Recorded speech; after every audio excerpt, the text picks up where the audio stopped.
Bonjour à toutes et à tous. Je suis Guillaume Rose, directeur général exécutif du Monaco Economic Board. Bienvenue pour ce second webinaire de la collection SEMA que le MEB organise en partenariat avec le Club des entrepreneurs monégasques en Afrique, le SEMA. Lors du premier webinaire de cette collection, nous vous avons proposé une conférence sur la situation économique générale de l'Afrique et sur le positionnement concurrentiel que pouvaient adopter les entreprises monégasques sur place. Un exposé passionnant et instructif d'Étienne Giros, grand connaisseur de l'Afrique, à visionner et à retrouver sur notre site meb.mc ou sur notre page YouTube. Pour les prochains volets de cette série, nous vous proposons, avec nos amis du SEMA, de zoomer plus particulièrement sur des destinations précises. Nous commençons aujourd'hui avec la Tunisie, pays ami de la principauté de longue date, avec lequel nous entretenons des liens très forts à travers la coopération, la culture et bien entendu les affaires. Pays phare du printemps arabe, la Tunisie poursuit sa mutation politique, même si ce n'est pas un long fleuve tranquille, et peut s'enorgueillir de la place importante des femmes dans sa société. D'un point de vue économique, la Tunisie a été touchée de plein fouet, comme les autres pays, par la crise de la Covid-19, en raison de l'importance du tourisme dans son PIB. Cependant, le pays bénéficie de sa proximité avec l'Europe et dispose de ressources naturelles fournies, notamment du phosphate et des hydrocarbures. De plus, la diversification de son économie est en marche, ce qui devrait l'aider à mieux appréhender les secousses économiques mondiales. Cela en fait une terre d'opportunités pour nos entrepreneurs et nombre de nos membres y sont déjà installés, notamment dans le domaine industriel. Le Monaco Economic Board s'est rendu à plusieurs reprises en Tunisie à l'occasion de missions économiques. La première s'est déroulée dès 1999, année de la fondation du Monaco Economic Board, en accompagnement d'un voyage officiel du prince Albert II, à l'époque prince héréditaire. La plus récente s'est tenue en 2017, au cours de laquelle nous avons renforcé nos liens encore en signant un accord de coopération avec l'Union tunisienne de l'industrie, du commerce et de l'artisanat. 35 acteurs économiques monégasques représentant 18 entités avaient pris part à ce déplacement très fructueux. Bref, une belle et intense relation qui se poursuit donc aujourd'hui. À mes côtés, pour animer ce webinaire, j'aurai le plaisir d'avoir Frédéric Gertz, le président du SEMA, et Denis Ruyant, le secrétaire général du SEMA, qui vont dialoguer avec nos prestigieux invités afin de vous éclairer sur cette destination. Bonjour messieurs, bonjour Denis, bonjour Frédéric, comment allez-vous? Très bien, Guillaume. Bonjour à tous. Bonjour Guillaume. Alors, je tiens à remercier par ailleurs M. Kamel Ben Hassine, consul général de Tunisie à Nice, pour son soutien dans l'organisation de cet événement. Alors, ce webinaire va s'articuler en plusieurs thèmes, sous forme de témoignages et de dialogues. Pour débuter, nous aurons le plaisir d'accueillir dans un instant M. Amer Chia. Bonjour Amer. Amer, vous êtes avec nous?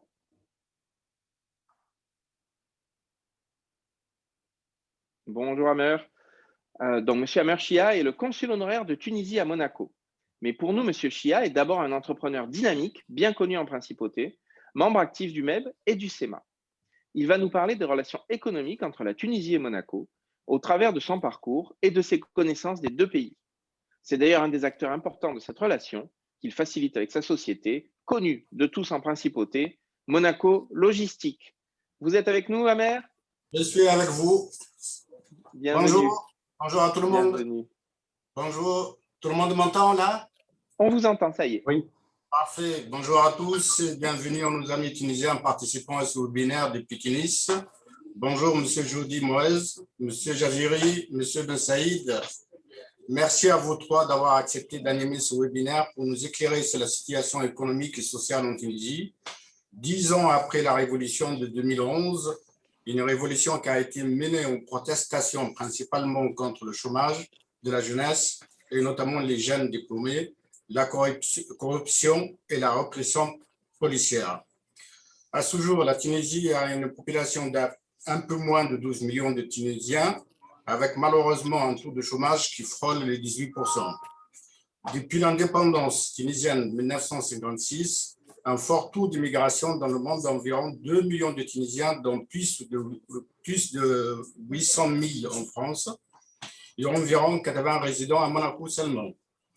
L'espérance de vie en Tunisie est de 76,31 ans, fait partie des plus élevées en Afrique. La Tunisie et Monaco entretiennent des relations diplomatiques depuis longue date. Monaco est représenté en Tunisie par un consul général, M. Ben Saïd, que je salue fortement. La Tunisie est représentée à Monaco par son ambassadeur basé à Paris, par son consul général basé à Nice, M. Kamal Ben Saïd, Ben Hassine, pardon, excusez-moi, qui je remercie fortement pour son soutien à l'organisation de ce webinaire. Vous l'avez compris, les deux pays entretiennent, et par un consul honoraire, bien sûr, moi-même, consul honoraire résident à Monaco. Vous l'avez compris, les deux pays entretiennent des relations fortes dans différents domaines, économiques, environnementaux, sociaux et scientifiques. La direction de la coopération internationale monégasque intervient en Tunisie dans 4 domaines principaux qui sont l'insertion socio-économique des populations les plus vulnérables, personnes en situation de handicap, enfants sans soutien familial, soutien à l'entrepreneuriat, développement économique local, amélioration de la santé maternelle et infantile.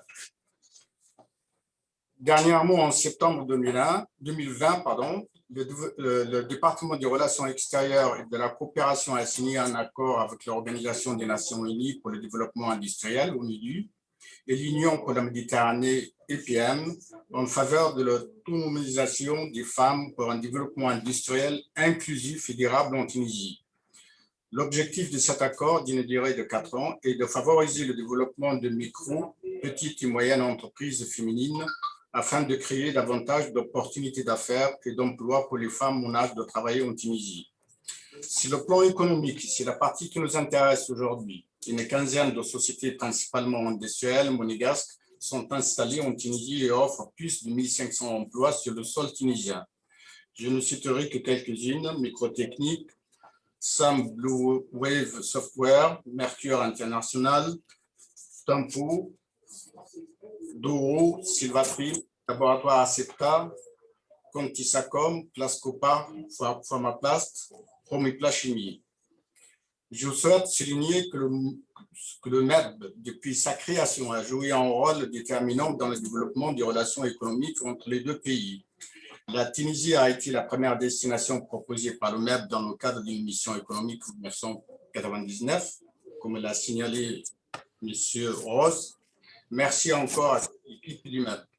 La dernière mission économique date de juillet 2017. Une vingtaine d'entreprises monégasques ont accompagné son Excellence Gilles Tonoli, ministre des Relations extérieures et de la coopération, dans le cadre de la réunion de la commission mixte Monaco-Tunisie. Je cède la parole à M. Guillaume Rose pour la suite.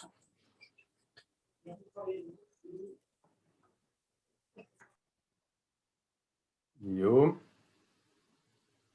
Excusez-moi, un petit problème de micro.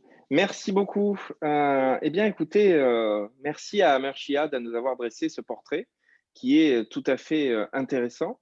Et maintenant, je vais vous raconter la suite du déroulé de ce webinaire. Donc, Frédéric Gertz s'entretiendra très rapidement, d'ici quelques minutes, avec le docteur Moez Joudi. Monsieur Joudi est le président de l'Institut tunisien des administrateurs, l'ITA. Il est directeur général de FormaPro SA. C'est un expert, consultant, formateur, reconnu en particulier dans les domaines de la gouvernance, de la finance et de la stratégie des entreprises et des grands groupes. Il est également membre de conseil d'administration de plusieurs sociétés tunisiennes de premier ordre. Il va nous livrer son diagnostic macro et microéconomique de la Tunisie dans le contexte actuel d'ici quelques instants. Bonjour, Monsieur Joudi. Monsieur Joudi. Je pense qu'il nous rejoindra dès l'entretien avec Frédéric Gertz. Bon. Nous poursuivrons ensuite avec Denis Ruyant. Ah, voilà. Bonjour, Monsieur Joudi. Bonjour, Guillaume. Bonjour à tous les invités. Bonjour à tous les participants. Et bonjour à tous les intervenants de cette manifestation en ligne. Guillaume, il faut peut-être, Monsieur Joudi, Guillaume va finir de présenter peut-être les intervenants et puis je reprends le fil après. Oui. Absolument. Merci, docteur. Impeccable. Alors, nous poursuivrons avec Denis Ruyant qui échangera avec Monsieur Anis Jaziri. Après une carrière dans l'industrie à l'étranger puis en Tunisie, Monsieur Jaziri a été le conseiller économique du président de la République tunisienne de 2012 à 2014. En 2015, il participe à la création du Tunisia Africa Business Council, dont il est le président et qui devient rapidement le leader en Tunisie de l'accompagnement des entreprises en Afrique subsaharienne. Dans le même esprit, il a lancé en 2020 le Tunisia Business Council Worldwide pour faire de la Tunisie une plateforme pour toute l'Afrique. C'est justement cette thématique qu'il va développer pour nous. Bonjour, Monsieur Jaziri. Bonjour à toutes et à tous. Merci pour cette invitation, honorable invitation. Et vraiment, nous sommes honorés. Merci. Merci beaucoup. Enfin, nous terminerons, comme nous avons commencé, en recueillant le témoignage d'un consul, entrepreneur remarquable lui aussi. Il s'agit de Monsieur Salaheddine Ben Saïd, consul honoraire de Monaco en Tunisie. Bonjour, Monsieur le consul. Bonjour, monsieur. Je suis vraiment ravi de participer à cette réunion. Alors, Monsieur Ben Saïd est ingénieur agronome de formation après avoir été directeur général de la production agricole au ministère de l'Agriculture. Il a fondé la SCET Tunisie, une entreprise d'ingénierie qui officie dans de nombreux domaines tels que l'environnement, le bâtiment, le transport, le développement agricole ou encore la santé et l'éducation, de nombreux secteurs. La société est présente dans plus de 30 pays, principalement en Afrique. Comme de coutume, nous conclurons par une session de questions-réponses avec nos invités, questions que nous avons déjà reçues ou que vous pourrez poser pendant ce webinaire. La ligne est ouverte. Alors, les questions seront posées par mon directeur adjoint, Justin Ayman, que je salue, et je vous retrouverai bien sûr pour un mot final. Mais avant de lancer les débats, je cède la parole au président du SEMA pour un mot d'introduction. Frédéric, c'est à vous. Merci Guillaume. Merci pour cette introduction. Je tenais encore à remercier toute l'équipe du MEB pour cette organisation qu'on met en place au sein du SEMA avec l'équipe du MEB et qui nous permet en fait de nous rapprocher de l'Afrique. On en parlait ce matin en prenant un café virtuel avec les intervenants et nos amis les consuls. On n'a jamais en fait été aussi proche de la Tunisie aujourd'hui et de l'Afrique, puisqu'on est tous présents de façon virtuelle, mais on est tous présents, et ça c'est très important. Nous avions organisé avec le consul Amer Chia il y a 3 ans un événement à l'Automobile Club, en club un peu plus restreint au niveau du SEMA, mais on n'avait pas la chance d'avoir avec nous le consul général de Monaco, M. Ben Saïd, ni les intervenants, je vais dire, d'honneur que nous avons aujourd'hui. Et donc ça, je crois que c'est important. Donc ce business model qu'on met en place avec le Monaco Economic Board, qui nous permet une présence en Afrique 1 fois par mois, grâce à nos consuls, grâce également à des panels d'intervenants, d'acteurs économiques dans différents pays ou des conférenciers. Je crois que ça va nous rapprocher, nous, Monaco, des différents pays africains. Et c'est un plaisir de démarrer avec la Tunisie, qui est évidemment très proche de Monaco, comme le disait Guillaume. Donc, aujourd'hui, on va passer 3/4 d'heure avec nos intervenants, le docteur Joudi, M. Jaziri et le consul M. Ben Saïd, que je salue personnellement, évidemment. Mais peut-être en guise d'introduction, c'est vrai, comme le disait Guillaume, on est 10 ans après cette révolution des jasmins. Donc, ce sont des crises. Les crises sont des opportunités. On va analyser aujourd'hui comment a évolué la Tunisie, quels sont les challenges. Il y a eu des challenges politiques, des challenges sociaux, des challenges économiques et financiers, pas seulement en Tunisie d'ailleurs, partout en Europe, partout dans le monde. La Tunisie, comme le disait Guillaume, dispose d'atouts, une agriculture assez forte quand même avec tout ce qui est agrumes, tout ce qui est olives, huile d'olive, également un secteur industriel qui a évolué, que ce soit dans la confection textile notamment, mais également dans tout ce qui est, je vais dire, plastique également. Il y a une industrie assez forte. Il y a une industrie de services particulièrement forte. Le PIB est composé à plus de 60% par le secteur des services qu'on retrouve dans différents domaines, qu'ils soient financiers, ingénierie, assez développé d'ailleurs en matière de digital, qui est sans doute une plateforme et un nouveau hub qui pourrait servir, on va en discuter. Mais néanmoins, il y a eu effectivement différents événements, et notamment cette crise de Covid qui a largement impacté la Tunisie, comme tout le monde. Il est intéressant aujourd'hui de voir comment on va pouvoir rebondir en Tunisie, rebondir avec Monaco et également avec l'Afrique. C'est vraiment le thème de la journée. Pour ce, je vais me permettre de il a été présenté, donc d'aborder avec le docteur Moez Joudi différents thèmes. Et à ce titre, docteur, peut-être qu'on peut regarder une overview, donc quelle est la situation actuelle en Tunisie, en particulier sur le plan macroéconomique, au regard des différentes crises que je viens d'évoquer. Tout à fait. Alors, rebonjour à tous. Moi, je suis très honoré par cette participation, cette manifestation en ligne. Et moi, je pense que c'est important qu'on soit en relation d'échange pour parler de la Tunisie, pour évoquer l'évolution de ce pays qui a vu donc une révolution se passer entre 2010 et 2011. Et aujourd'hui, nous sommes en pleine construction démocratique.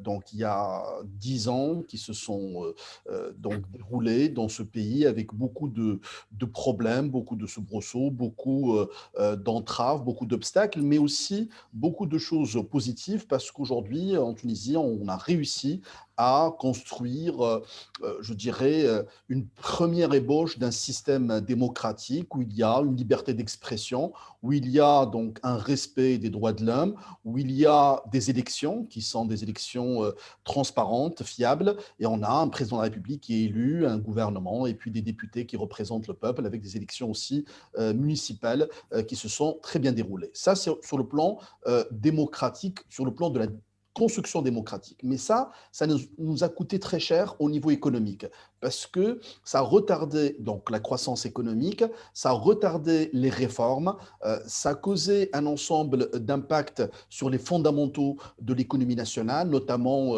les équilibres financiers. Et aujourd'hui, nous avons un cumul des déficits au niveau du budget de l'État, au niveau de la balance commerciale, au niveau de la balance des paiements courants. Nous avons aussi un taux d'endettement qui devient inquiétant, que ce soit le taux d'endettement public ou bien extérieur. Donc, en matière d'endettement extérieur, nous avons dépassé les 100% en termes de PIB, mais en même temps, nous avons une dynamique sociale et nous avons aussi des opérateurs économiques qui restent debout. Donc, le secteur privé continue à investir, continue à se développer. Nous avons de très belles PME tunisiennes qui sont aujourd'hui assez présentes sur le marché tunisien, mais aussi africain. Nous avons des financeurs, des banques, des fonds d'investissement qui sont présents et nous avons une position géographique qui est vraiment très avantageuse pour tout investisseur étranger et nous avons cette ouverture vers l'Afrique. La Tunisie constitue vraiment une bonne porte d'entrée pour l'Afrique. Alors, ce qui est aujourd'hui important, c'est de pouvoir engager les réformes économiques en Tunisie, notamment la réforme fiscale, la réforme de la fonction publique, la réforme des entreprises publiques, la réforme des caisses sociales, la réforme de la caisse de compensation, la réforme bancaire et financière. Nous avons eu une première réforme en 2016 et nous avons un système bancaire qui est en train de bien évoluer aujourd'hui. Et puis, nous avons aussi réformé le code des investissements. Nous avons une nouvelle loi sur l'investissement en Tunisie. Donc, pour conclure sur cette première question, nous avons des fondamentaux qui sont touchés au niveau économique, nous avons des réformes qui n'ont pas été faites jusqu'à maintenant, mais nous avons un potentiel important à partir du moment où on a consacré beaucoup de temps, essentiellement à la construction démocratique, qu'on compte parfaire pour les prochaines années pour vraiment que l'économie soit la priorité absolue dans ce pays. Docteur Joudi, merci pour ces précisions. Et donc, c'est vrai qu'il y a des réformes en cours. Je pense qu'elles vont dans le bon sens à vous entendre. Ce qui est intéressant pour les entreprises monégasques qui nous écoutent, c'est de savoir, quand on s'intéresse à l'Afrique, finalement, quelle est l'attractivité de la Tunisie pour une entreprise monégasque? Quels sont les facteurs d'attractivité? Bon, il y a une proximité, mais bon, on peut avoir le choix éventuellement en s'implantant à Dubaï ou au Maroc, qui peuvent être des hubs également pour après aller en Afrique. Quels sont les points forts et qu'est-ce qu'on peut mettre en avant au niveau de la Tunisie pour une entreprise monégasque qui s'implanterait en Tunisie, mais également avec un tremplin vers l'Afrique? Tout à fait. Alors, aujourd'hui, pour moi, il y a un avantage majeur, c'est vraiment les ressources humaines. Moi, je suis entre autres universitaire, j'enseigne dans des business schools et je peux vous dire que les compétences tunisiennes sont exceptionnelles. Nous avons des jeunes qui sont vraiment très bien formés, très compétents, qui sont opérationnels, qui sont recrutés par les plus grandes entreprises au niveau international. Il y en a qui restent dans le pays. Donc, pour un investisseur étranger monégasque qui viendra en Tunisie, il va trouver des ressources humaines bien qualifiés. Dans tous les domaines économiques, nous avons aussi des ingénieurs qui sont très qualifiés, qui ont une très bonne formation et nous avons donc un ensemble de cadres qui sont disponibles et qui peuvent apporter une valeur ajoutée pour toute entreprise qui se créera en Tunisie. Il y a aussi l'avantage coût par rapport à ces ressources humaines. Aujourd'hui, les coûts salariaux en Tunisie restent très compétitifs par rapport à d'autres pays. Aujourd'hui, vous pouvez avoir, soyons concrets et directs, vous pouvez avoir un très bon cadre, jeune, donc qui a une bonne formation, qui est compétent, à 500 € par mois. D'accord, donc ce qui est vraiment très compétitif par rapport à d'autres pays. Les ingénieurs aussi, vous pouvez les avoir avec des coûts salariaux moins chers que l'Europe ou bien que d'autres pays où il y a aujourd'hui une inflation de salaire. Aujourd'hui aussi, il y a des avantages par rapport donc aux incitations fiscales qu'on donne aux entreprises qui s'installent en Tunisie. Je donne un exemple concret. Par exemple, aujourd'hui, on a 2 zones de développement en Tunisie, 2 sortes de zones. Des zones de développement prioritaires qui sont loin un peu de la capitale, mais donc qui sont, je dirais, bien aménagées, bien organisées, bien structurées. Et ces zones, il y a un avantage fiscal de 10 ans d'exonération d'impôts si on investit dans ces zones-là, c'est-à-dire 0 impôt pendant une dizaine d'années. D'accord. Et ces zones sont bien identifiées. Et aussi, vous avez une exonération fiscale de 5 ans si vous investissez, une exonération des caisses au niveau des cotisations sociales de la CNSS, qu'on appelle la CNSS ici, donc pendant 5 ans. Donc, je répète, 10 ans d'exonération fiscale, donc vous ne payez pas d'impôt si vous investissez dans ces zones-là, et 5 ans, vous êtes aussi exonéré des cotisations sociales. Alors, il y a une deuxième catégorie de zones de développement qui sont des zones de développement qui sont proches des grandes villes. D'accord. Ces zones de développement proches des grandes villes qui sont bien aménagées, bien structurées. Si vous investissez dans ces zones-là, vous allez avoir une exonération fiscale de 5 ans. De 5 ans, vous ne payez pas d'impôts. Et 5 ans aussi d'exonération au niveau de la CNSS.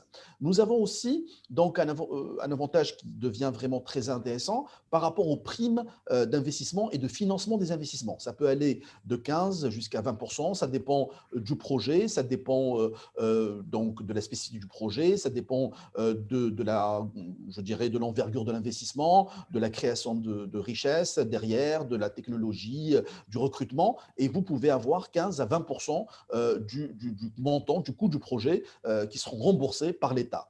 Il y a aussi donc une politique spéciale pour les grands projets.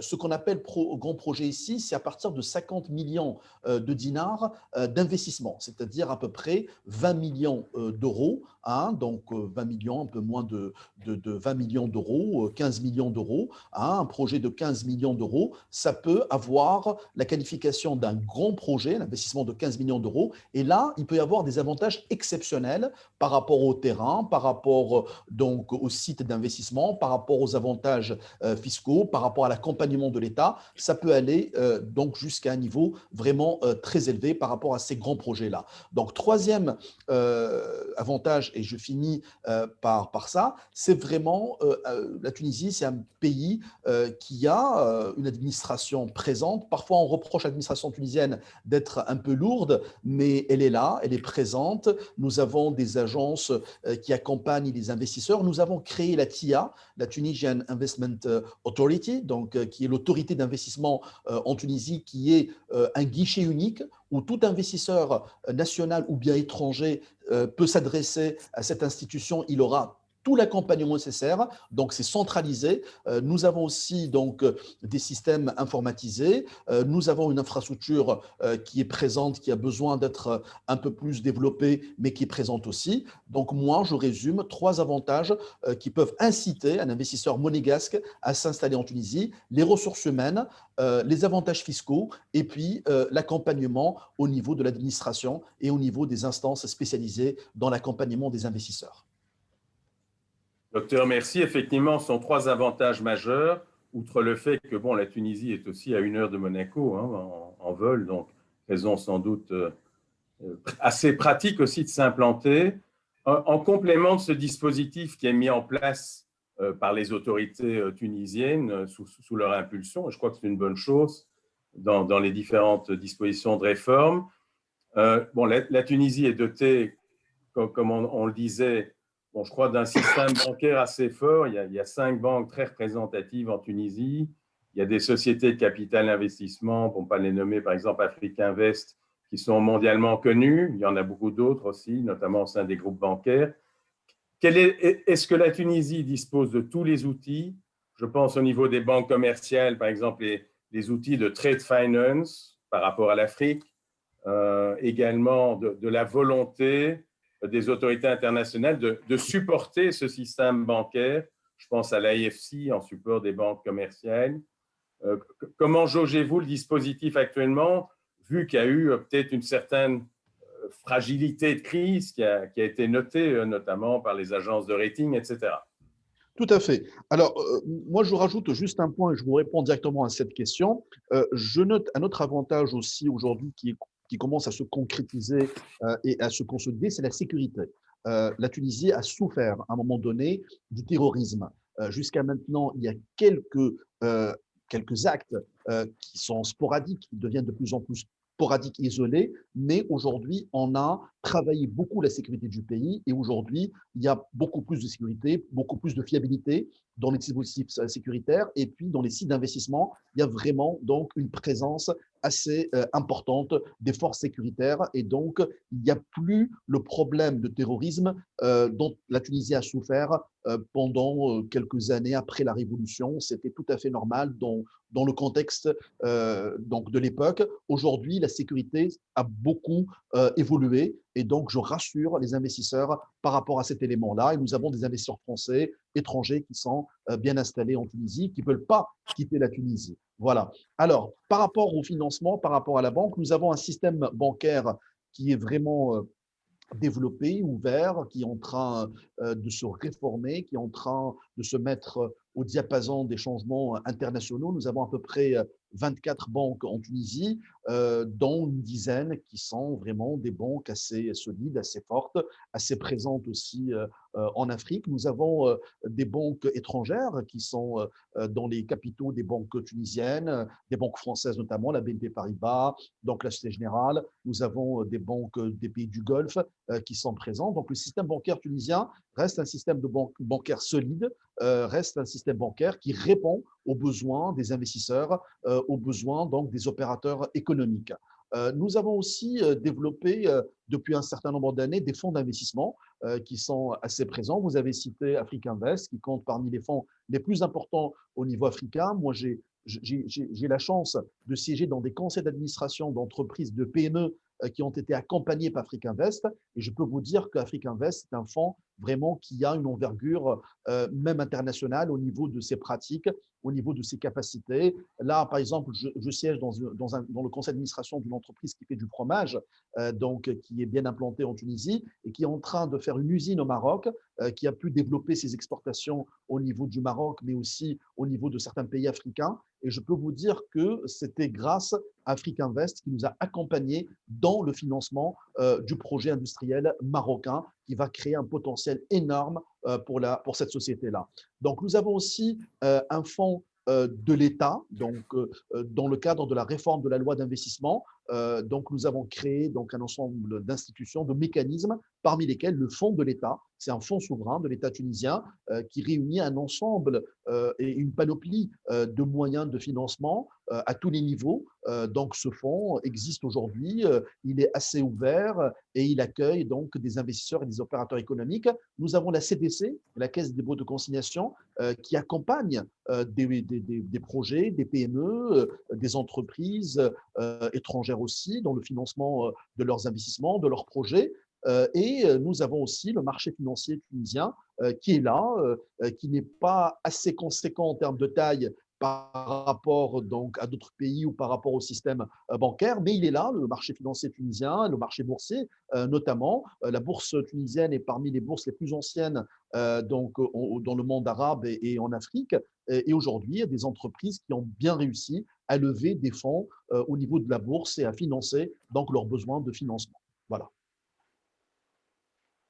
Docteur Jaudy, je vous remercie, c'est très clair. Je crois qu'on a une bonne vue générale et déjà bien en détail de tous les facteurs d'attractivité de la Tunisie. On les résumera par la suite. Je passe maintenant la parole donc, à Denis Rouillant, qui est notre secrétaire général. J'en profite pour le saluer personnellement et le remercier parce que c'est lui qui a été, si je puis dire, l'artisan de notre manifestation d'aujourd'hui. Donc, Denis, à toi la parole.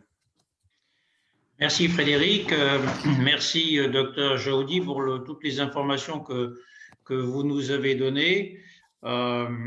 Oui, ben je pense que le soutien et je dirais de tous nos interlocuteurs ont contribué grandement au fait que l'on puisse organiser cet événement dans de très bonnes conditions avec toute l'équipe du MEB. Donc, j'élargis tes remerciements à toute l'équipe et à tous les intervenants.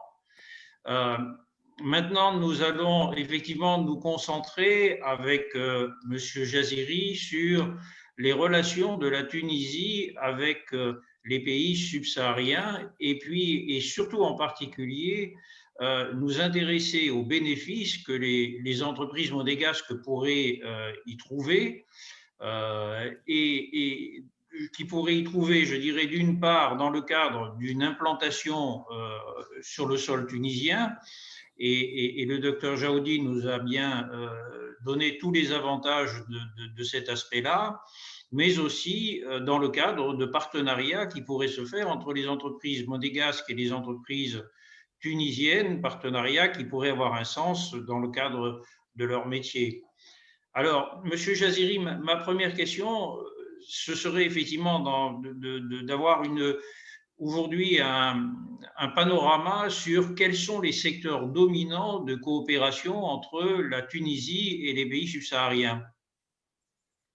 Très bien. Merci, Denis. Donc, effectivement, comme vous le savez, je préside le Tunisia Africa Business Council, dont je vais tout à l'heure présenter à nos amis de Monaco.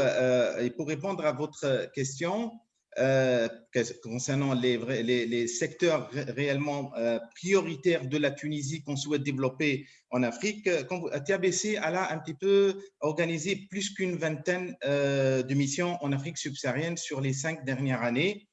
Et nous avons pu, à travers ces missions, détecter réellement les 5 secteurs un petit peu qui vraiment intéressent les opérateurs économiques tunisiens. Je vais présenter un petit peu les 5. Le premier secteur, c'est le secteur de la santé et de l'industrie pharmaceutique. Donc, comme vous savez, déjà, il y a un besoin énorme en Afrique dans le domaine de la santé et surtout des médicaments. Et la Tunisie, aujourd'hui, dispose un petit peu d'une plateforme sanitaire assez intéressante, surtout dans le secteur privé, qui a permis de faire, on peut dire, une évacuation sanitaire vers la Tunisie de l'Afrique subsaharienne très, très, très intéressante. Par ailleurs aussi, l'industrie pharmaceutique tunisienne, elle est en train de bien se développer en Afrique. Je peux vous donner quelques exemples. Le dernier, Abidjan, une grande enseigne tunisienne de l'industrie pharmaceutique, elle est en train de mettre en place une usine avec un investissement de départ de 21 millions d'euros. Il y a une autre aussi qui est en train de s'implanter à Dakar, une troisième qui est en train de s'implanter au Cameroun. Donc, c'est quand même un secteur en plein vraiment développement entre la Tunisie et l'Afrique subsaharienne. Juste, je tiens aussi à ajouter, dans le domaine de la santé, dans cette coopération Tunisie-Afrique subsaharienne, nous avons inauguré, à titre d'exemple, au niveau de la Guinée-Conakry, 2 centres tuniso-guinéens. Le premier, c'est un centre tuniso-guinéen de kinésithérapie. Le deuxième, tuniso-guinéen d'ophtalmologie. Nous sommes en train de mettre en place un 3e centre dans le domaine de la cardiologie. Donc, ça, c'est le premier secteur. Le deuxième secteur,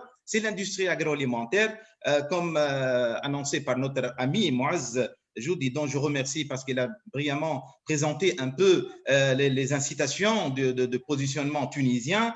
Nous avons aujourd'hui une très bonne industrie agroalimentaire qui est en train de bien s'exporter en Afrique subsaharienne. Le 3e secteur, c'est le secteur de la BTP, tout ce qui est bâtiments, travaux publics, et derrière tout ce qui est matériaux de construction.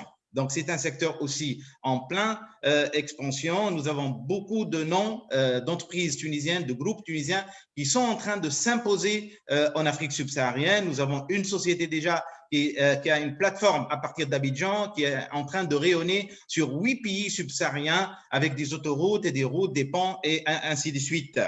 Le 4e secteur, c'est à peu près le service, surtout côté ingénierie. Nous avons des sociétés, et c'est Slahaddin Ben Saïd, en tant que patron de l'ACET, il va en parler. L'ingénierie et deuxièmement, les technologies d'information et de la communication. Beaucoup d'entreprises tunisiennes sont en train de se développer en Afrique dans le domaine de IT.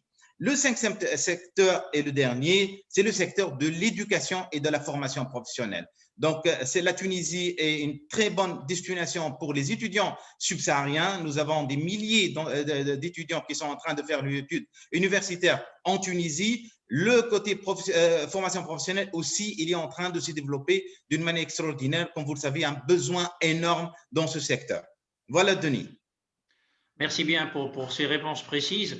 Mais au-delà des secteurs d'activité, je pense qu'un élément essentiel, c'est existe-t-il des accords de coopération d'État à État et en particulier qui intègrent des éléments fiscaux avantageux, parce qu'on sait que dans la compétition internationale, ce type de réglementation et d'accords fiscaux entre les pays peuvent accompagner le développement des entreprises en réduisant effectivement le poids fiscal globalement de leur démarche. Donc, la Tunisie a-t-elle signé des accords de coopération et en particulier des accords des conventions fiscales avec un certain nombre de pays? Absolument, Denis, c'est un point très important. Et effectivement, la Tunisie elle a signé une panoplie d'accords fiscaux, d'incitation un petit peu entre la Tunisie et les pays surtout subsahariens, surtout au niveau de la double imposition. Donc, nous avons, je pense, plus qu'une vingtaine d'accords qui ont été déjà signés. Mais le plus important, Denis, et ce qui intéressera, je pense, les entreprises de Monaco, c'est l'adhésion de la Tunisie en premier lieu à la COMESA et l'adhésion de la Tunisie dernièrement à la ZLECAf, la zone de libre-échange continentale. Au niveau de la COMESA, c'est-à-dire un petit peu l'Afrique de l'Est, où il y a 20 pays avec la Tunisie, nous sommes 21. Déjà, nous avons déjà notre accord. Nous sommes en train d'échanger avec cette zone-là avec des tarifs douaniers extrêmement avantageux. Et je peux vous dire déjà sur les 10 premières années de l'année 2020, l'exportation tunisienne vers la zone COMESA, elle a évolué de 8% selon les derniers chiffres de l'INS, l'Institut national de la statistique.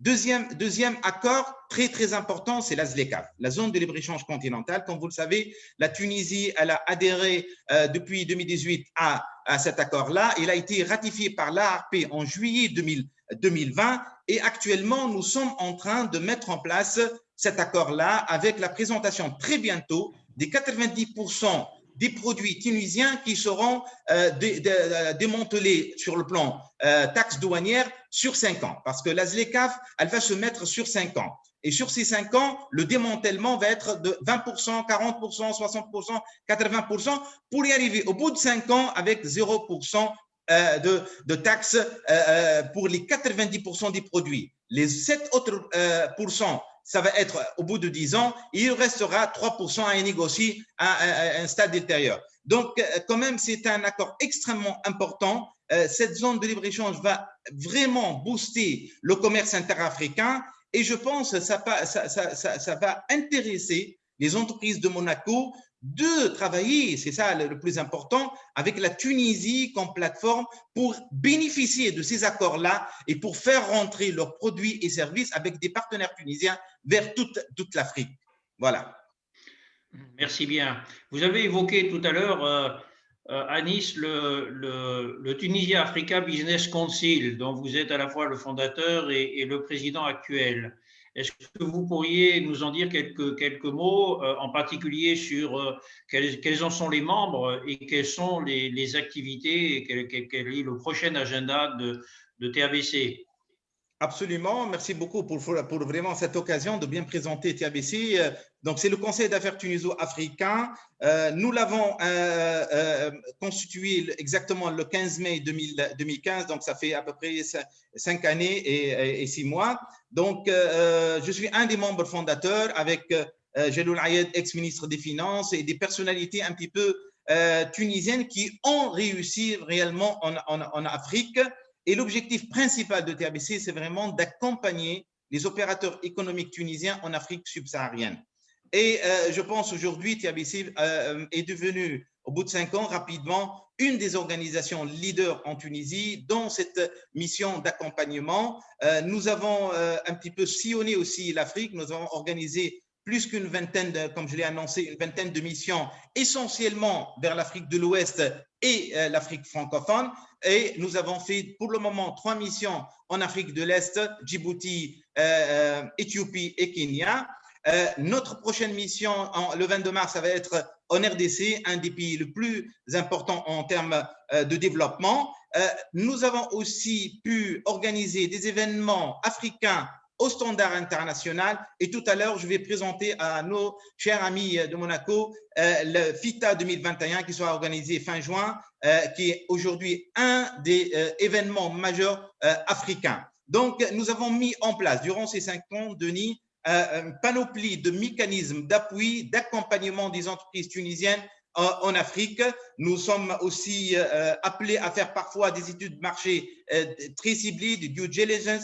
Donc, pour vous donner un exemple seulement, au niveau de la Côte d'Ivoire, Abidjan, lorsqu'on a démarré, nous étions aux alentours maximum d'une dizaine d'entreprises tunisiennes implantées à Abidjan. Aujourd'hui, nous avons pu accompagner plus qu'une 60aine d'entreprises déjà installées à Abidjan. Et nous sommes en train de travailler aussi sur Dakar, qui sont 2 plateformes pour la Tunisie sur l'Afrique de l'Ouest. Est-ce que, par exemple, le fait d'être membre, le sujet était évoqué tout à l'heure par Frédéric et le docteur Jaoudi, est-ce que le fait d'être membre de TABC, par exemple, favorise des liens avec des institutions financières pour trouver des solutions dans leur, je dirais, dans leur développement Afrique, dans le soutien de leur développement Afrique? Absolument, c'est absolument des points sur lesquels TABC elle a bien travaillé. Le premier, c'est la partie logistique, le déploiement diplomatique, mais surtout le grand problème le financier, comment vraiment accompagner les entreprises tunisiennes qui ont besoin de financement pour leur implantation. Et c'est là où réellement, avec notre ami Jeloul Ayed, ex-ministre des Finances, nous avons lancé la première édition de FITA. En 2018, c'est Financing, Investment and Trade in Africa. Et nous avons pu réellement accueillir beaucoup de bailleurs de fonds internationaux, beaucoup de fonds d'investissement. Moaz tout à l'heure parlait de Africa Invest et notre ami Aziz Mbal qui est membre aussi fondateur et un des membres d'honneur de de TABC, qui est en train de gérer aujourd'hui plus que 3 milliards de dollars d'investissement en Afrique. Nous avons pu aussi ramener des banques panafricaines qui n'étaient pas connues par les opérateurs économiques tunisiens, à l'instar d'Afreximbank, à l'instar de Africa Finance Corporation, EcoBank et Bank of Africa, et ainsi de suite. Donc, nous avons réellement créé une très grande dynamique aujourd'hui en Tunisie pour essayer d'aider les membres de TABC, les opérateurs économiques, dans leur implantation et avoir les levées de fonds nécessaires. J'évoquais tout à l'heure, Anis, une notion je dirais, de rapprochement, de partenariat entre des entreprises monégasques et des entreprises tunisiennes, parce qu'il y a un complément, il y a soit effectivement pour des fonctions complémentaires, soit dans le cadre d'une participation à un même secteur d'activité. Est-ce que ce rapprochement entre les entreprises monégasques et les entreprises tunisiennes a selon vous un sens? Et surtout une réalité économique qui favoriserait, je dirais, dans une relation gagnant-gagnant, le développement des deux entreprises en Afrique subsaharienne? Absolument, et c'est l'objectif essentiel du lancement d'une initiative au sein de TABC, du Tunisia Business Council Worldwide, qui rassemble réellement la crème de l'élite tunisienne en Tunisie et surtout notre diaspora à l'international et surtout en France et à Monaco, c'est développer cette triangulation, c'est réellement développer cette stratégie tripartite et comment essayer d'attirer nos amis de Monaco vers la Tunisie pour y aller ensemble en Afrique subsaharienne. Et comme il a aussi brillamment, notre ami Mouaz, le dit, présenté un peu le cadre du climat des affaires en Tunisie, la Tunisie dispose réellement d'une expertise et d'un savoir-faire excellent dans plusieurs domaines dont j'ai cité tout à l'heure, la santé, l'éducation, l'ingénierie, l'information technology, les services financiers, l'agroalimentaire et ainsi de suite. Certainement, on n'est pas bien positionné, Denis, sur pas mal d'autres secteurs. Et ça, c'est sûr. Donc, l'intérêt, c'est-à-dire de trouver des complémentarités entre les entreprises tunisiennes, dont il y a du savoir-faire, et entre les entreprises de Monaco qui disposent d'un savoir-faire, de la technologie, et mettre en place ces joint ventures pour y aller ensemble vers l'Afrique subsaharienne. Et c'est là où on se concentre maintenant, et c'est là où réellement j'ai essayé d'inviter SEMA et ses membres à la prochaine, à la 4e édition de FITA 2021. Merci beaucoup, Anis. Pour votre intervention, je dirais très concrète, et j'espère qu'il y aura des effets positifs dans l'évolution des relations entre la Tunisie et Monaco au niveau des entreprises. Nous accueillons maintenant M. Slaidine Ben Saïd. M. Ben Saïd, qui est notre consul général honoraire de Monaco à Tunis, et qui, en tant que président-directeur général de la SCET, va nous apporter un témoignage tout à fait intéressant d'un opérateur économique majeur. Cher Monsieur le Consul, pourriez-vous nous décrire quelles sont les activités principales de votre groupe et surtout les grands principes qui soutiennent son développement à la fois sur le marché tunisien et sur le marché subsaharien? Merci, M. Jean, pour votre introduction. Je souhaiterais d'abord dire ce que nous faisons. Qu'est-ce que c'est que cette Tunisie et son groupe? Cette Tunisie en elle-même est un bureau d'études et c'est un bureau d'études qui travaille essentiellement dans le domaine des grosses infrastructures. Nous sommes compétents dans le domaine de la conception, dans le domaine de la maîtrise d'œuvre et dans le domaine de l'assistance technique à nos clients, dans le secteur des transports, donc routes, ouvrages d'art, autoroutes, ports, aéroports et voies ferrées. Nous sommes également compétents dans le domaine de l'hydraulique, soit l'hydraulique rurale du barrage jusqu'au périmètre irrigué, soit dans le domaine de l'hydraulique urbaine, assainissement urbain et adduction d'eau potable. Nous faisons également des interventions dans le domaine du bâtiment. Nous avons des réalisations dans le domaine hospitalier, dans le domaine des bureaux, dans le domaine également industriels. Enfin, la protection de l'environnement est un secteur qui est important et qu'il ne faut pas négliger. Il se développe de plus en plus et nos études d'impact sont de plus en plus nombreuses. Voilà pour ce qui est de la maison mère, si vous voulez. Nous avons plusieurs filiales qui sont compétentes dans le domaine de l'informatique.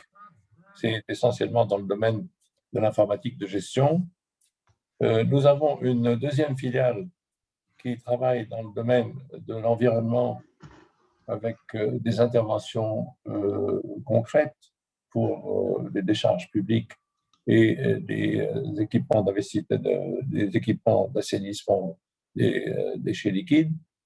Nous avons une troisième filiale qui travaille dans le domaine de la maintenance technique et également dans le domaine du développement de l'énergie solaire. Et enfin, plus récemment, deux entreprises que nous venons de créer qui s'intéressent à la téléphonie mobile. L'une à la téléphonie mobile auprès des opérateurs téléphoniques et l'autre à la téléphonie mobile dans le domaine de l'installation d'infrastructures, c'est-à-dire essentiellement les fibres optiques. Voilà le groupe, si vous voulez, très brièvement. Alors, ce groupe travaille en Tunisie, bien entendu, depuis déjà très, très longtemps, et a commencé son développement en Afrique il y a 40 ans. Nous avons réalisé notre première intervention au Sénégal en 1980. Nous travaillons, je vais développer surtout notre travail en Afrique. Le travail en Tunisie existe bien sûr, il représente 20% de notre activité, 80% sont essentiellement faits en Afrique. Nous travaillons essentiellement en Afrique de l'Ouest, en Afrique centrale, et plus récemment, donc il y a 5 ans, en Afrique de l'Est anglophone. À propos de l'Afrique de l'Est anglophone, on m'a posé une question en me disant quel est le degré d'adaptation que vous avez eu dans ces pays. Nous avons effectivement eu quelques adaptations, mais ça a bien marché après un recyclage intensif en anglais, bien sûr. Ça a très bien marché et nous avons plusieurs contrats actuellement dans au moins 4 pays de l'Afrique de l'Est anglophone.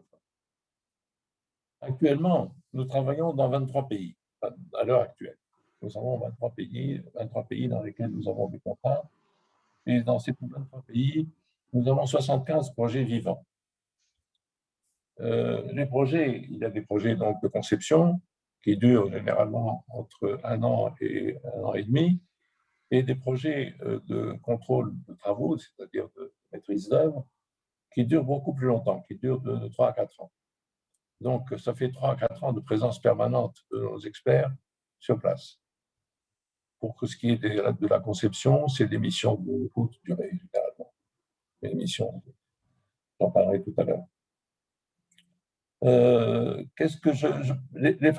Les facteurs de développement, comment avons-nous pu nous implanter en Afrique depuis si longtemps?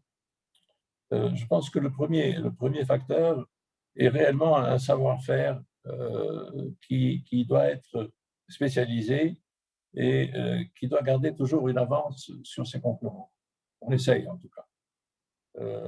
À propos on m'a posé également une question hier à propos de concurrents. Il y a des concurrents de tous les pays d'Europe, bien entendu, des Français, des Allemands, des Italiens.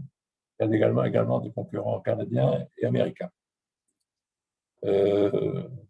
Je citerai par exemple Louis Berger pour ce qui est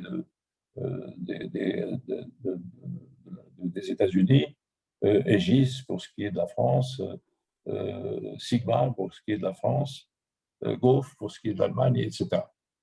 Ce sont des concurrents qui sont implantés depuis aussi longtemps que nous et qui s'intéressent beaucoup au marché africain. Alors, le deuxième facteur, à mon avis, de réussite, c'est d'adapter des solutions qui sont propres au marché. Il ne faut pas extrapoler par ailleurs des solutions qui ne tiennent pas dans le pays concerné. Ce qui est important et ce que nous avons développé le plus possible pour garder une activité qui doit se développer forcément d'année en année, c'est les informations détaillées sur les éventuels projets qui peuvent se présenter. Et pour cela, nous avons créé quatre filiales territoriales. L'une est à Dakar, l'autre à Abidjan, la troisième est au Cameroun et la cinquième au Kenya, et la quatrième au Kenya, pardon. Nous avons également fidélisé un certain nombre de partenaires africains qui sont spécialisés en ingénierie également. Et ces partenaires, d'abord, nous servent de relais parce qu'il y a des choses qui sont faites d'une manière beaucoup moins onéreuse que pour nous. Et d'autre part, qui nous servent également d'éléments d'introduction plus importants que nous auprès de l'administration, et également qui nous servent également d'information sur les projets éventuels qui peuvent se faire dans leur pays. Voilà donc pour ce qui est donc du réseau commercial. Nous faisons bien entendu des missions régulières à partir du siège et un suivi très rigoureux également de notre trésorerie parce que nous travaillons avec l'État et l'État n'est pas très bon payeur. Qu'est-ce qu'on peut dire également sur les problèmes posés par les pays africains? Peut-être le premier point est la rigidité et la lenteur administrative. Il se passe parfois quelques mois entre la négociation d'un contrat et sa mise en œuvre. C'est donc des fois assez pénible et ça, on n'y peut rien. On fait plusieurs missions, on fait intervenir nos filiales territoriales, mais on n'y peut rien. Il y a une certaine lenteur dans l'administration africaine, à mon avis, quel que soit le pays. Il y a peut-être quelques petites différences, mais quel que soit le pays. Il y a l'incertitude politique et sociale dans certains pays, bien sûr, qu'il ne faut pas ignorer. Alors, la situation économique des pays n'est pas très bonne, de manière générale, en Afrique, et surtout après la chute des prix des matières premières. Et nous faisons très attention à travailler sur des projets qui sont financés par des bailleurs de fonds. Et ces projets sont très nombreux. Les bailleurs de fonds aident l'Afrique, incontestablement.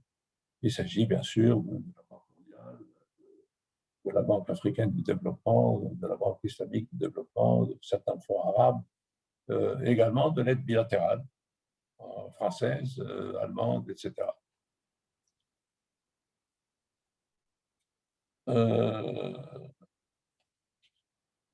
Qu'est-ce qui est intéressant, à mon avis, de signaler, ça c'est peut-être dans les côtés positifs, si on doit travailler à partir de la Tunisie, et c'est ce qui est notre cas, nous avons quand même une infrastructure aérienne qui est assez variée. Nous ne cantonnons pas à utiliser Tunisair pour aller en Afrique, parce que Tunisair n'a pas suffisamment de vols sur l'Afrique, mais nous utilisons la Royal Air Maroc, qui est plus fréquente sur l'Afrique, en faisant, bien entendu, l'escale à Casablanca. Et nous utilisons également Turkish Airlines, qui est très active sur l'Afrique. Et je pense que ça, c'est un point positif pour la Tunisie, qui, malgré ses escales, est reliée à tous les pays africains par la voie aérienne. Alors, quelques mots maintenant, si vous permettez, sur les répercussions. J'ai encore le temps? Écoutez, prenons encore 2 minutes. 2 minutes. Quelques répercussions sur la pandémie.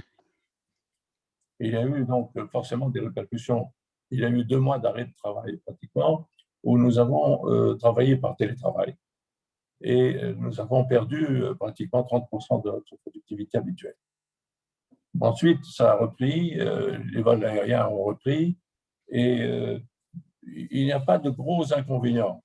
Il y a moins de missions ponctuelles, mais les contrôles de chantier sont tous présents, y compris pendant la pandémie de 2 mois, l'arrêt de travail pendant 2 mois. Donc, nous n'avons pas eu d'impact sur notre chiffre d'affaires pendant ces 2 mois, surtout sur le contrôle des travaux. Voilà, à mon avis, ce qu'on peut dire. La pandémie a eu un effet, c'est sûr, mais pas très important. Nous faisons quand même une année 2020 qui est assez bonne. Écoutez, voilà. Merci, monsieur. Merci de votre attention. Merci bien, monsieur le consul, de votre témoignage. Je pense qu'il est temps maintenant de passer la parole à Justine, qui a certainement collecté un certain nombre de questions. Oui, merci Denis. En effet, nous avons eu plusieurs questions posées durant cette conférence très intéressante. Donc, vu que le temps nous est compté, je vais poser la première question tout d'abord d'un membre représentant éminent du DREC, notre ministère des Affaires étrangères à Monaco, qui demande justement une question sur l'organisation de la francophonie. Donc, Djerba accueillera en novembre de cette année le sommet des chefs d'État de l'organisation de la francophonie. Le secteur économique attend-il quelque chose de ce sommet, par exemple sur l'intervention en Afrique subsaharienne? Je vais poser la question peut-être à M. Ben Saïd, qui je sais a travaillé sur le sommet de la francophonie. Oui, bien entendu, le sommet de la francophonie d'abord va se tenir le 19 et le 20 novembre. Malheureusement, au moment de la fête nationale, il y aura le 19 novembre une réunion ministérielle et le 20 novembre une réunion des chefs d'État. Alors, l'Afrique est bien entendu très représentée, mais il s'agit réellement d'échanges entre il y aura peut-être dans les coulisses un certain nombre de secteurs dans le secteur privé, mais je ne pense pas que ce soit réellement le lieu où il y aura des échanges économiques, sinon au niveau de chef d'État. Très bien, merci pour votre réponse claire. Seconde question, donc justement sur la FITA, donc peut-être une question pour Monsieur Jaziri. Pensez-vous que la FITA, donc Financing Investment and Trade in Africa, prévue en juin, donc dans quelques mois, sera maintenue malgré la crise sanitaire? Et peut-être aussi nous dire quelques mots sur ce salon. Je sais que vous en avez parlé tout à l'heure, mais pour bien accentuer le message. Merci. Absolument, oui. Il sera maintenu le 29-30 juin et ça va être en présentiel. Ça ne va pas être en ligne parce que je pense, par rapport aux tendances des dernières semaines déjà, les choses sont en train de s'améliorer. Les vaccinations de par le monde sont en train de s'accentuer et la pandémie, elle est en train de baisser. De toute façon, nous restons toujours ouverts. La date, elle est maintenue et nous espérons pouvoir l'organiser à cette date-là. Concernant un petit peu FITA, c'est la 4e édition. C'est comme vous l'avez dit, Financing Investment and Trade in Africa. L'objectif de ce forum, de cette conférence internationale, c'est de travailler sur 3 volets: finance, investment et le commerce. Donc, voilà un petit peu les 3 lots sur lesquels on travaille. Donc, bien sûr, il y a des panels de très haut niveau, des thématiques chaque année de très haut niveau. Cette année, nous avons confié l'organisation de ce forum, de la 4e édition, à un comité d'organisation dirigé avec commissaire général, M. Hakim Ben Hamouda, qui n'est d'autre qu'un ex-ministre des Finances. Il était conseiller spécial du président de la Banque africaine de développement, avec aussi, pour développer cette triangulation, 3 places financières. Nous avons pris Mariam Malouche de Washington pour prendre en charge la partie Banque mondiale, FMI et toute un petit peu la place de New York. Nous avons pris aussi 2 personnalités de Londres, Ayman Ousleti et Wahid Ben Tenfous, qui sont à CDC Group. Et nous avons pris notre ami Ashraf Ayadi de Paris aussi pour un petit peu attirer le maximum de bailleurs de fonds internationaux à ce forum, parce que, comme je l'ai dit, un de ses objectifs, c'est de présenter les opérateurs économiques tunisiens à ces bailleurs de fonds pour trouver des solutions de financement à leurs opérations en Afrique. Le deuxième volet aussi, c'est de présenter l'investissement, de prendre chaque année 2-3 pays africains pour présenter le climat des affaires, le code d'investissement, un petit peu de chaque pays au niveau de FITA, et de présenter certainement quels sont les projets structurants, le plan de développement de ces pays-là. Et le troisième volet, bien sûr, c'est le trade, le commerce.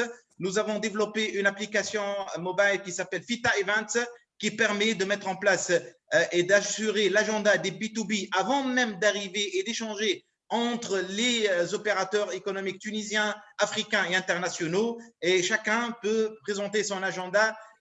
D'ailleurs, lors de la 3e édition, on a fait plus que 3000 B2B. Donc, je pense que c'est vraiment le forum idéal pour les entreprises de Monaco qui souhaitent vraiment se développer en Afrique, qui souhaitent rencontrer des entreprises africaines, parce qu'il y aura chaque édition, on est en train de monter en puissance. On a reçu l'année dernière plus que 150 CEO africains, 5 ministres, une dizaine de conseillers de présidents. Donc, je pense que c'est là où il faut être. Nous allons vous envoyer un petit peu les invitations officielles, le programme de FITA 2021, et nous serons honorés de vous accueillir en Tunisie 29 et 30 juin, et de profiter un petit peu aussi d'une semaine au soleil. Voilà. Merci beaucoup, M. Jaziri, pour ces précisions, et on va certainement le mettre à l'ordre du jour ici au Monaco Economic Board et au CEMA pour voir si on peut monter une petite délégation pour ce forum qui semble être de premier plan. Merci beaucoup. Donc, une nouvelle question pour, je pense, notre consul de Tunisie à Monaco, M. Amer Chia. Est-ce que vous pouvez nous dire quelles actions concrètes pourraient contribuer à renforcer les relations déjà fortes entre la Tunisie et Monaco? Oui, c'est vrai que les relations entre Monaco et la Tunisie sont très fortes, et j'espère que ça continue. On va essayer de travailler pour renforcer ce partenariat, cette collaboration. Moi, ce que je proposerais aujourd'hui, c'est concrétiser un partenariat déjà avec la TABC, puisque du coup, voici pour nous, c'est une nouveauté. C'est quelque chose qui intéresse les acteurs économiques monégasques.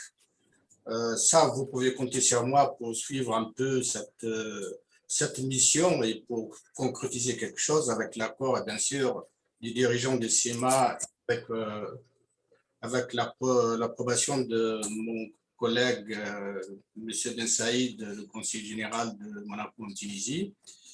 Ça fait partie de ma mission en tant que conseiller honoraire, donc je veillerai à ce que cette relation entre Monaco et la Tunisie continue, surtout sur le plan économique, bien sûr, c'est ce qui nous intéresse aujourd'hui, continue à se développer. Bien sûr, quand je parle de CEMA, sous l'égide de votre organisation MEB, bien sûr.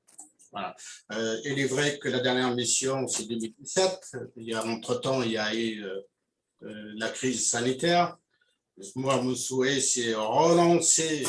Aujourd'hui, c'est le webinaire, mais mon souhait le plus cher, c'est relancer encore cette mission, que ce soit dans le cadre de CEMA, que ce soit dans le cadre de MEB, peu importe. Le plus important pour moi, c'est relancer un peu ces missions économiques.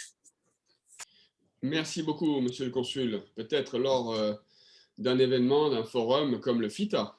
Bref, next question. Je pense que c'est... Oui, on a encore le temps pour une dernière question. Une question d'un de nos adhérents qui pose celle-ci. Donc, vu la situation difficile de Tunisair au jour d'aujourd'hui, peut-on quand même envisager à moyen terme que la Tunisie devienne un hub pour l'Afrique comme elle le fut auparavant?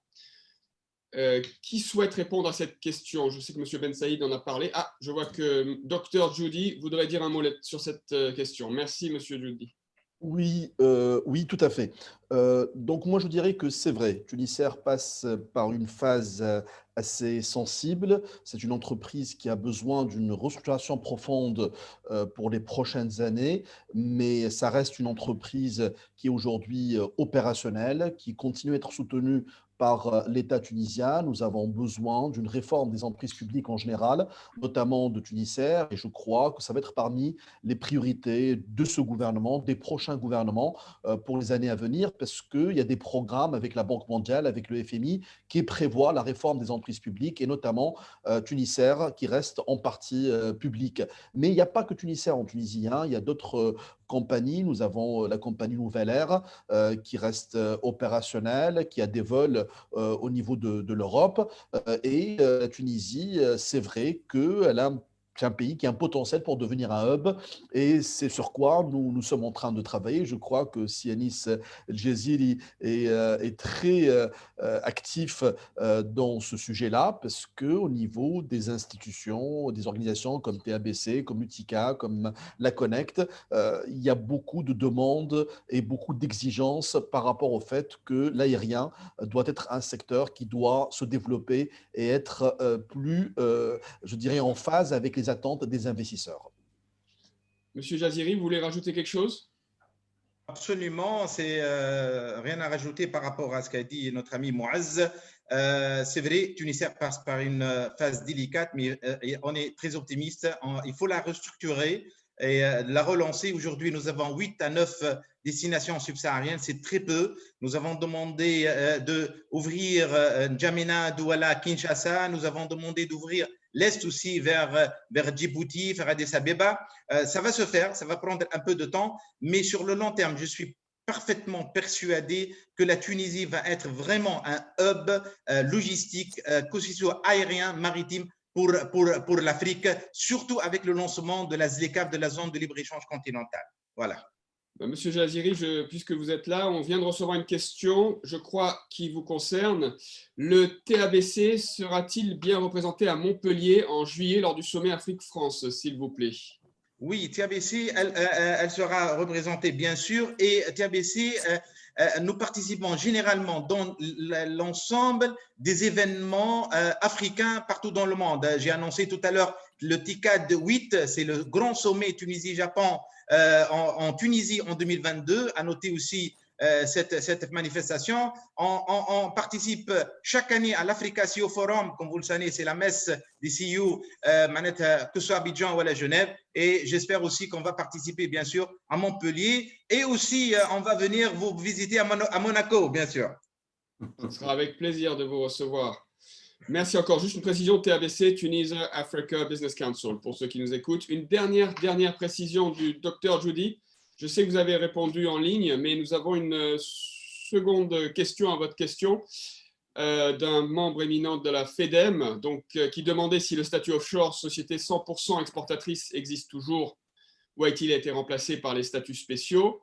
Vous y avez répondu, mais il demande également, est-ce que ce statut offshore bénéficie également des 10 ans d'exonération fiscale? Alors, non, vous m'entendez? Oui. Très bien. Alors, malheureusement, cet avantage a été supprimé. C'est-à-dire que les sociétés offshore ne bénéficient plus aujourd'hui de 10 ans d'exonération fiscale parce qu'il y a eu une réforme fiscale qui a débuté en Tunisie, parce qu'il y a eu aussi des accords avec l'Union européenne. Vous savez, la Tunisie a été classée pendant une période paradis, comme étant un paradis fiscal par l'Union européenne, ce qui n'est pas vraiment vrai. Et donc, aujourd'hui, ça a été rectifié. Nous sommes sortis de cette liste, de ces blacklists, comme on dit. Alors, aujourd'hui, la société offshore n'offre plus cet avantage. Par contre, elle offre d'autres avantages. Par exemple, tout ce qui est acquisition de matériaux et d'équipements d'investissement, c'est exonéré de la TVA. Donc ça, c'est un avantage vraiment très important. C'est suspension de la TVA et des droits de douane sur tout ce qui est investissement et acquisition d'équipements dans le cadre d'une société 100% offshore. Il y a aussi tout ce qui est recrutement du personnel étranger. Donc, on paye 20% seulement d'impôts sur les salaires pour le recrutement un personnel étranger qualifié qui n'a pas pu être, je dirais, identifié en termes d'équivalence de compétences en Tunisie. Ça, c'est un avantage offert donc aux sociétés offshore. Et puis, un régime de change offshore qui est vraiment avantageux, qui offre à celui qui crée une société offshore la possibilité d'avoir un compte en devise dans les banques tunisiennes. Voilà. Et merci encore, Dr Djoudi, et à tous pour vos retours très clairs et précis. On a hâte de vous recevoir ici en délégation à Monaco ou de venir également en mission économique en Tunisie. Merci encore. Je crois que je passe la main maintenant à Frédéric pour un mot de conclusion avant que Guillaume termine également sur le même. Merci encore et à bientôt. Merci, Justine. Écoutez, messieurs, merci beaucoup. Je crois qu'il y a différentes choses à retenir, assez fortes. D'abord, on n'a pas commencé par la Tunisie pour rien dans cette collection SEMA. Il y a une proximité forte. Amer, qui est notre consul et membre du SEMA depuis longtemps, le sait bien. Donc, on va prendre en considération toutes vos idées qui sont assez fortes en tant que partenariat. Avec le docteur Djoudi, on a vu qu'il y avait un avantage au niveau de la Tunisie en matière de ressources humaines, de volonté d'attractivité, de sécurité et de proximité avec Monaco, renforcé par un dispositif aérien assez puissant, comme me disait notre consul général de Monaco en Tunisie, M. Ben Saïd. Je crois que la situation de Tunisair n'est pas pire que celle d'Air France. Donc, avec la volonté, on s'en sortira, bien évidemment.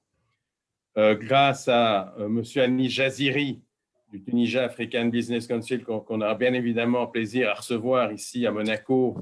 On a fait un petit tour d'horizon des principaux secteurs qui sont des secteurs qu'on appelle, des secteurs presque new lifestyle.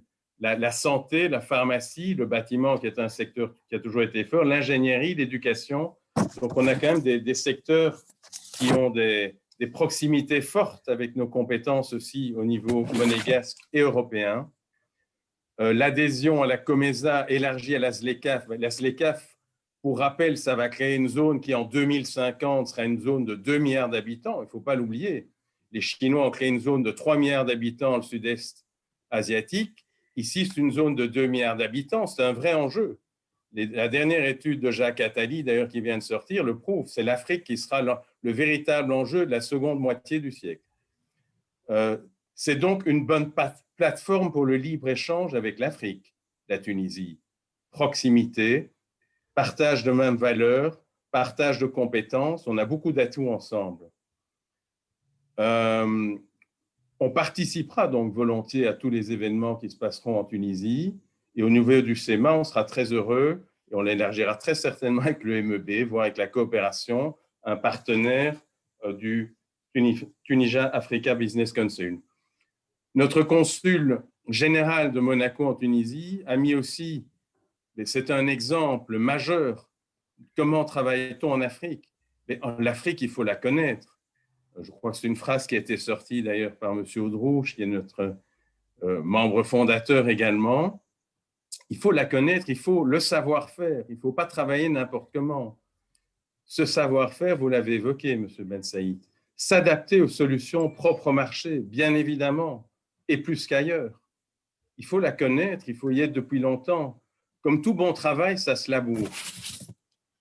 Donc, la concurrence, elle est européenne, donc travaillons ensemble, société monégasque, utilisons la possibilité de la plateforme européenne et donc ayons des projets ensemble. On doit mettre ça à l'heure du jour, on le fera sûrement au SEMA et vous avez en tant que Tunisien un des meilleurs représentants au sein du SEMA avec notre ami Amer Chia et sa famille d'ailleurs, dont je salue Leïla également. On va bien évidemment mettre ce sujet à l'ordre du jour au niveau du MEB, avec le MEB, avec la FEDEM, sans doute aussi la coopération. C'est vrai qu'on a, monégasque, européen, un enjeu. Les Africains auront certainement, et je le souhaite pour eux, la préférence panafricaine avec ce grand marché ZLECAF. Mais je crois que parmi les partenaires, les monégasques et les Européens sont vraiment des partenaires à privilégier sur le long terme. Voilà, Guillaume, je te passe la parole. Merci à tous, messieurs, pour cette matinée. Merci beaucoup, Frédéric. Je tiens à remercier l'ensemble des intervenants pour la qualité de leur intervention. Je pense que vous avez assisté à un webinaire de très haute tenue. Alors, pour conclure, je souhaite vous informer des prochaines dates des webinaires collection SEMA. Nous aurons le 7 avril la Côte d'Ivoire qui sera mise à l'honneur avec un débat mené par 3 opérateurs importants dans le pays et avec le consul en Côte d'Ivoire, M. Hervé Husson. En mai, à une date encore à confirmer, l'île Maurice sera mise à l'honneur. Donc, l'île Maurice, c'est aussi un endroit extrêmement important où opère le SEMA. Nous en parlerons en mai. Nous reviendrons très vite vers vous pour vous donner une nouvelle date. Alors, en attendant tout cela, nous vous invitons à regarder les prochains webinaires. Alors, le prochain webinaire aura lieu le 8 mars pour la Journée nationale de la femme et il sera dédié, international plutôt, de la femme, et il sera dédié au rôle et au succès des femmes en entreprise. Donc, ce sera le 8 mars à 16 h. Je vous invite à vous connecter. Il y aura des personnalités de tout premier plan et notamment Madame Johanna Oudrouge, qui est la présidente de l'association des femmes chefs d'entreprise.